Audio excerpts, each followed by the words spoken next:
Are you destroying your joints? Crack, pop, snap. Oh, they told you. Knuckle cracking causes arthritis. But were they right?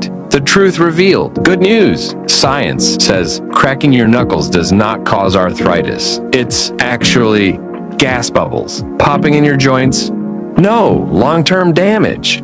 So, Grandma's been lying to you this whole time. But, hey, wait. There's a catch. It's harmless. Unless you're overdoing it or forcing the crack. That can lead to joint swelling or reduced grip strength. Are you a serial knuckle cracker? Confess below. Follow us for more myth-busting muscle facts your body actually needs.